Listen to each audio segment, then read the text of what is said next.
is obviously to get the asset, but to put time in, you need motivation. How big do you think motivation is into becoming pretty much financially free? I think if you need motivation, you're doing the wrong thing. Yeah. If you need motivation to do something, you're doing the wrong thing, and that is your body's mechanism saying, "Stop doing this shit." If you like doing it, you should just be doing it anyway. Absolutely. Every day. When you need to look on YouTube for motivational videos, that is because you're trying to like get encouraged to chase that thing that you've seen on TikTok. It's not because you've woken up thinking, oh, you know, an easy way to think about it is if you could do anything in the world on Monday morning, if I gave you £1 million or £10 million on Monday morning and you didn't have to work or do anything, what would you choose to do? Would it be drop shipping? And the answer's probably no. You know, the answer's probably no. With £10 million, if I asked you and I said, if I gave you £10 million and you woke up Monday morning, would you do music production? The answer's probably yes. Yeah.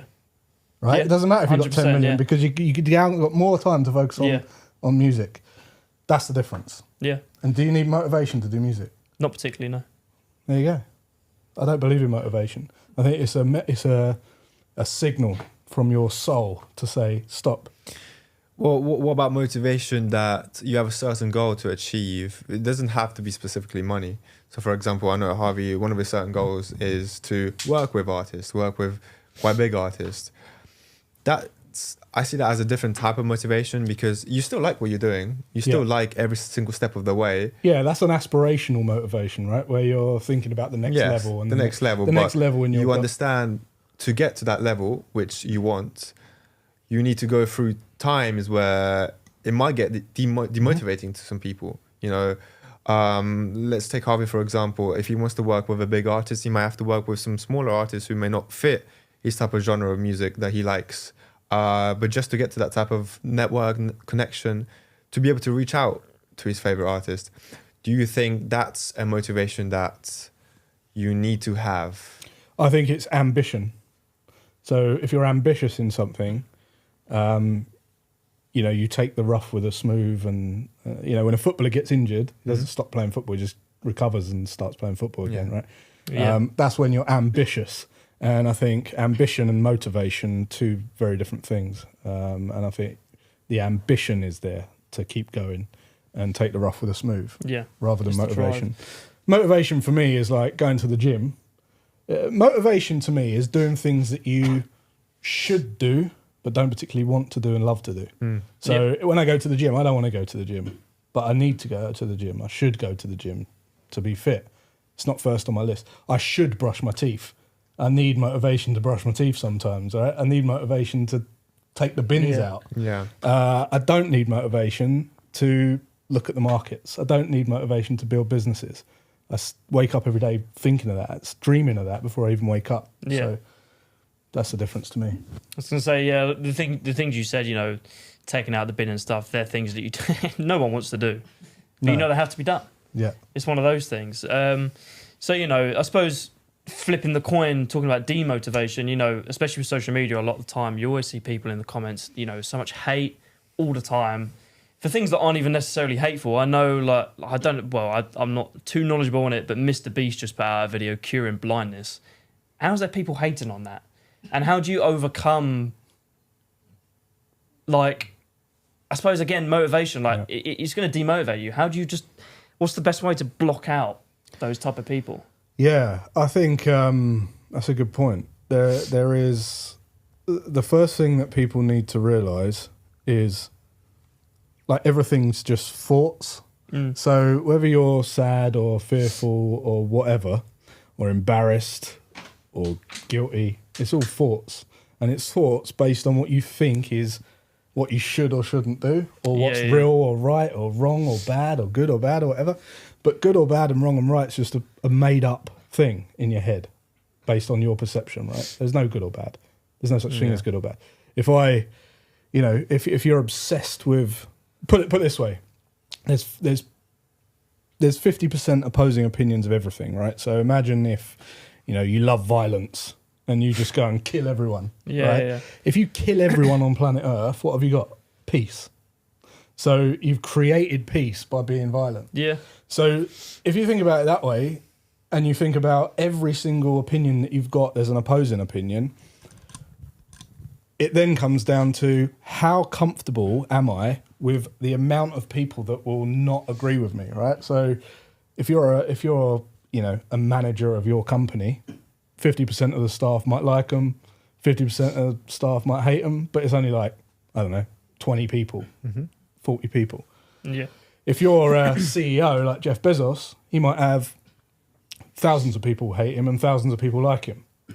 And the wider you go with your circle of influence, like a President Trump, millions of people hate him, and millions of people love him. So it all comes down to how much can you stomach the reprimand of the people that hate you. And that is when people get to a stage where they go, oh, I want to dim my light a little bit. I'm scared to push that far because it's not the ratio's changed of how many people disagree or agree. It's actually the amount of each side. Does that make sense? Yeah, definitely. And that's what you see. You see it time and time again. People just go, oh, I'm not comfortable with that, so I'll dim my light a little bit. Yeah, that's what I was gonna say, because nowadays with social media and people being everywhere, TikTok, Instagram, just in real life conversations as well, they may think that everyone has to like him, or a lot of people have to like him of what they're doing. They have to like what they're doing, and if they don't, they're doing something wrong, right? Yeah. So I think, don't you think that that's what's stopping people from achieving what they want to do, what they think is the right thing, but they are scared of the consequences that come with it, which is people. Yeah, that is it, sadly. But the truth is the consequences are in your head. Like, this is what I find. If someone says something, this is why I say, like, there's no such thing as bullies, right? And if I was to create a course on how to stop being a bully, no one would enroll, because there's no such thing as a bully. What it actually is a comment that hurts you. So that means you don't like it about you.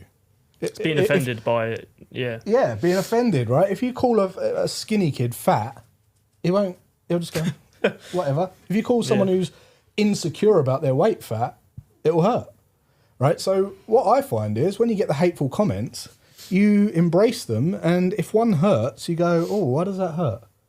And you look within. You don't actually go, toxic person. You actually say, thanks, that's actually made me realise that I hate something about myself and I haven't quite owned it, or I've copied someone and I'm a bit, I'm not quite on point with that, or whatever it might be. And it's actually a way of you going, wow, I need to sort that out. I am fat, or I have got this funny thing on my hair that I need to sort out that I don't quite like about myself. Yeah. If you do love it about yourself, it don't bother you again because it doesn't exist. Yeah. So it's not a negative comment if you love it about yourself. So the way that I look at it as, all these kind of great comments, people support you and everything, all they do is just make you fat and complacent. Whereas all of the hateful comments, they're what you need to grow. Because otherwise you won't grow. You'll just go, live in la-la land. Well, nowadays people get way more offended by anything, right? Than they probably would before. Oh, yeah. So I guess that's another thing that stops them, because if they see they're allowed to be offended, if they live a lifestyle where it has to go their way, and if it's not their way, that means something's wrong. They don't take criticism. They just see it as being offended, being criticized for themselves. Do you think that's another reason why people can't achieve what they want to achieve? Yeah, people don't understand, right? And I'll say it again, this is like the biggest key to life, is understanding that there's no wrong or right. And if someone offends you, you're offended. They haven't offended you, right? So no one can offend you. No one can offend you. You can be offended, but I can't put that onto you, because I could say, I hate kids and you love kids, right? I could say, I'm a fox hunter, and you go, I hate fox hunting, I'm a vegan. It doesn't, it's going to offend, again, 50% of the people. So I wish people would just be offended rather than say, you offended me. Because that's impossible. Yeah. I cannot offend anyone. I haven't actually seen it